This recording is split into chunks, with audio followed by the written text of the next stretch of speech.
so essentially what happened was I stopped coaching ultimate the summer of 2019 because I'd played both disc golf and ultimate frisbee simultaneously, and I was a coach as well. And when I stopped coaching, I found myself with an abundance of creative energy, and I also had a young child at the time. And I said, well, I think there's a couple narratives out there that I would like her to learn, and I couldn't quite find the right book. And so actually, I was driving through the hills of Wisconsin, just outside of Madison, and that's when I wrote Daddy Plays Disc Golf, was in the car. And I was sort of bouncing it off my husband, reading the rhymes and the rhythms and the story. And so I count him as my editor.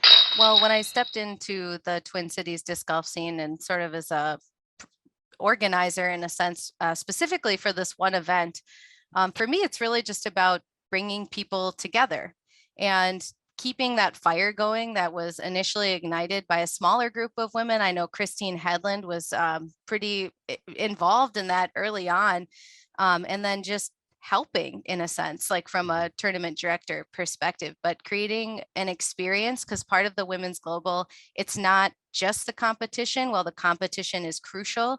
And we have some women who performed outstandingly well this past year.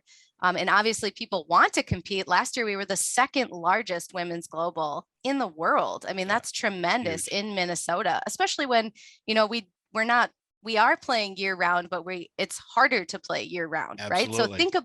think about that when we have winter that we deal with too, but it's really about bringing people together to create a collective experience and provide competition in my mind.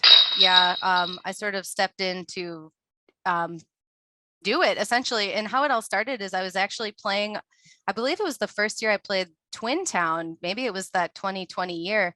And Leslie Siri, a player named Leslie Siri was on my card. And she was just sort of reminiscing and reflecting as to why we didn't have more female organizers in disc golf. And, a couple names were mentioned of people that had been involved, and that, it's who else is going to do it. And so she really planted the seed in my mind, and I didn't necessarily respond at the time, but I was thinking, gosh, well, I have organizing experience. I really like bringing people together. I like working with groups. I like project management.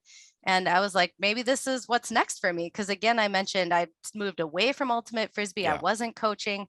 And I like doing things that bring people together.